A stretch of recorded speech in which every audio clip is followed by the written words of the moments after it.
నారా లోకేష్ ను TDP future leader గా చూస్తున్నారు తెలుగు తమ్ముళ్లంతా. ఇప్పటికే డిప్యూటీ సీఎం, కాబోయే సీఎం అంటూ పెద్ద ఎత్తున హడావుడి కూడా చేశారు. అయితే చంద్రబాబు సూచనలతో వాళ్ళంతా సైలెంట్ అయినా గానీ లోకేష్ ను తమ భావి నాయకుడిగానే చూస్తున్నారు. అందుకే పార్టీలో కీలక బాధ్యతలు అప్పగించాలని డిమాండ్ చేస్తున్నారు. ఈ నేపథ్యంలోనే ఇటీవల 3 రోజుల పాటు కడపలో నిర్వహించిన మహానాడు వేదికపై లోకేష్ ను పార్టీ వర్కింగ్ ప్రెసిడెంట్ గా ప్రమోట్ చేస్తారని పెద్ద ఎత్తున ప్రచారం జరిగింది. పార్టీ ముఖ్య నేతలు కూడా తమ ప్రసంగాల్లో ఇదే విషయాన్ని ప్రస్తావించారు. పార్టీ భవిష్యత్తును దృష్టిలో పెట్టుకుని లోకేష్ కు పగ్గాలు అప్పగించాలని డిమాండ్ చేశారు. 3 రోజుల పాటు నిర్వహించిన మహానాడులోనే లోకేష్ పట్టాభిషేకంపై ప్రకటన ఉంటుందని అంతా ఎదురు చూశారు. అయితే పార్టీ అధినేత చంద్రబాబు మాత్రం ఈ విషయంపై ఎలాంటి సంకేతాలు ఇవ్వలేదు. అయితే పార్టీలో మాత్రం లోకేష్ పదవిపై పూర్తి క్లారిటీ ఉందని అంటున్నారు. అదే సమయంలో మహానాడు వేదికపై ఎప్పుడూ పదవులపై ప్రకటన చేయలేదన్న విషయాన్ని కొందరు నేతలు గుర్తు చేస్తున్నారు. మహానాడులో పార్టీ అధ్యక్షుడి ఎన్నిక నిర్వహించినందున ఆయన ఆ తర్వాత కార్యవర్గాన్ని ప్రకటిస్తారని అంటున్నారు. పూర్తిగా అధ్యక్షుడి ఇష్ట ప్రకారం జరిగే పదవుల పంపకానికి కొంత సమయం పడుతుందని చెబుతున్నారు. బహుశా లోకేష్ కు వర్కింగ్ ప్రెసిడెంట్ పదవిని అప్పుడే ప్రకటించే అవకాశం ఉందని కూడా చెబుతున్నారు. ఇక టీడీపీలో అధ్యక్షుడి తర్వాత అంత కీలకమైన వ్యవస్థ పొలిట్ బ్యూరో. 43 ఏళ్ల టీడీపీలో చాలా మంది సీనియర్లు పొలిట్ బ్యూరో మెంబర్లుగా పనిచేశారు. ఇప్పుడు ఈ వ్యవస్థను పునర్నిర్మించాలని చంద్రబాబు నిర్ణయించినట్టు చెబుతున్నారు. ముందుగా లోకేష్ నాయకత్వానికి తగినట్టు పొలిట్ బ్యూరోను పునర్వ్యవస్థీకరించి ఆ తర్వాతే లోకేష్ పదవిపై ప్రకటన చేయాలనే ఆలోచన చేస్తున్నట్టు తెలుస్తోంది. ఈ కారణంగానే మహానాడులో లోకేష్ పదవిపై ప్రకటన చేయలేదని అంటున్నారు.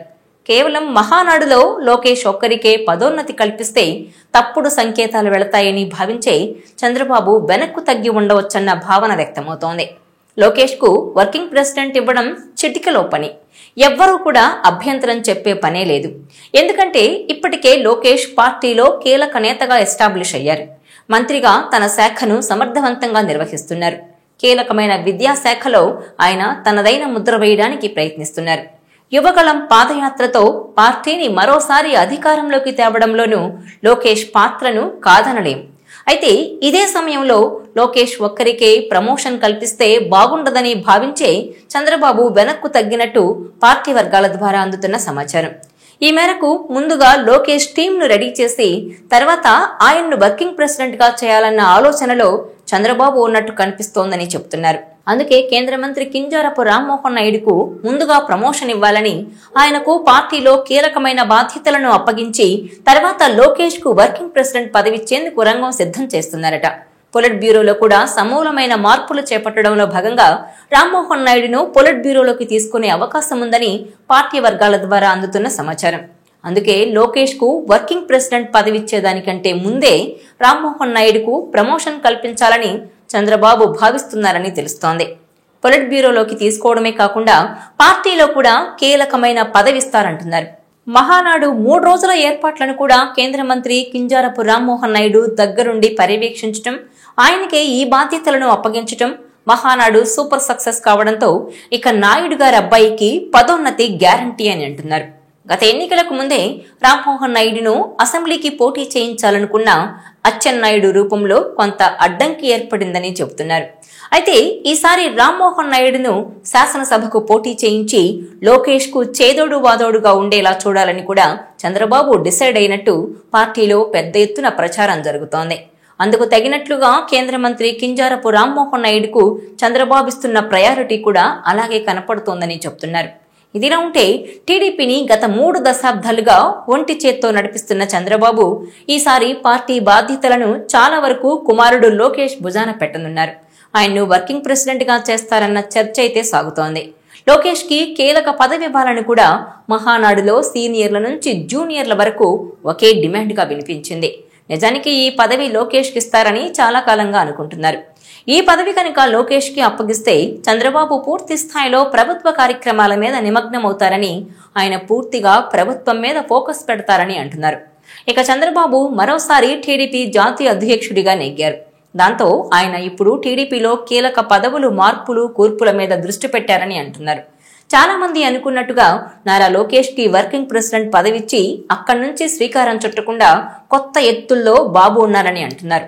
ఆయన తన కుమారుడికే కీలక పదవి ఇచ్చుకున్నారని అన్న మాట రాకుండా ఉండేందుకే ముందుగా కేంద్ర మంత్రి కింజరాపు రామ్మోహన్ నాయుడిని పొలిట్ బ్యూరోలోకి తీసుకుంటారని చెబుతున్నారు. ఆ విధంగా యువకుడు బలమైన బీసీ నేతగా ఉన్న రామ్మోహన్ ని ప్రాధాన్యత ఇచ్చినట్టుగా ఉంటుందని ఆలోచన చేస్తున్నారట. ఆ తర్వాతనే లోకేష్ కి కీలక పదవి దక్కుతుందని అంటున్నారు. లోకేష్ కి టీడీపీలో ప్రాధాన్యత ఇస్తూనే కింజరాపుని కూడా ఆయన పక్కనే ఉంచే ఏర్పాటు చేస్తున్నారని చెబుతున్నారు. దానివల్ల బీసీల పార్టీగా టీడీపీకున్న ముద్ర చెదిరిపోకూడదని భావిస్తున్నారట. పైగా రామ్మోహన్ బాగా చదువుకున్నవాడు, చురుకైన నాయకుడు, మంచి వక్త, పార్టీకి వేరే విధేయుడిగా ఉన్నారు. దీంతో పాటు తనకు అప్పగించిన కేంద్ర పౌర విమానయాన శాఖను ఆయన విజయవంతంగా నిర్వహిస్తున్నారని అంటున్నారు. లోకేష్ యువ బృందంలో నంబర్ 2గా రామ్మోహన్ ని చెబుతున్నారు. లోకేష్ కి ఫ్యూచర్ లో తోడుగా అండగా ఉండేలా రామ్మోహన్ ని ఇప్పటి నుంచే ముందుకు తీసుకొని వస్తున్నారని చెబుతున్నారు. ఇక మహానాడు బాధ్యతలు కూడా రామ్మోహన్ కు అప్పగిస్తే ఆయన విజయవంతంగా పూర్తి చేశారని చెబుతున్నారు. ఇవన్నీ చూసిన మీదట లోకేష్ కంటే ముందే ఆయనకు పార్టీలో కీలక స్థానం దక్కుతుందని చెబుతున్నారు. అంతేకాదు లోకేష్ బృందంలోని కీలకమైన వారికి కూడా పొలిట్ బ్యూరోలో స్థానం దక్కుతుందని చెబుతున్నారు. అలా ఒక సమర్థవంతమైన యువ బృందాన్ని పొలిట్ బ్యూరోలోకి తీసుకోవడం ద్వారా టీడీపీకి తాజాదనం తేవడంతో పాటు లోకేష్ భవిష్యత్తు నాయకత్వాన్ని బలోపేతం చేయాలన్న ఆలోచన టీడీపీ అధినాయకత్వం మీద ఉందని అంటున్నారు. ఇప్పుడున్న పరిస్థితులు చూసుకుంటే ఉత్తరాంధ్రలో కింజరాపు రామ్మోహన్ నాయుడు తిరుగులేని నాయకుడిగా ఉన్నారు. అంతేకాదు లోకేష్ ఫ్యూచర్ లో నంబర్ 1 అయితే రామ్మోహన్ నంబర్ 2గా ఉంటారని కూడా చెబుతున్నారు. ఈ నేపథ్యంలో నిజంగా టీడీపీ అధినాయకత్వం వద్ద అంత నమ్మకం పెంచుకున్న రామ్మోహన్ నాయుడు దక్షతను అంతా మెచ్చుకుంటున్నారు. ఈ వీడియో మీకు నచ్చినట్లయితే please share, like and subscribe R24 Telugu.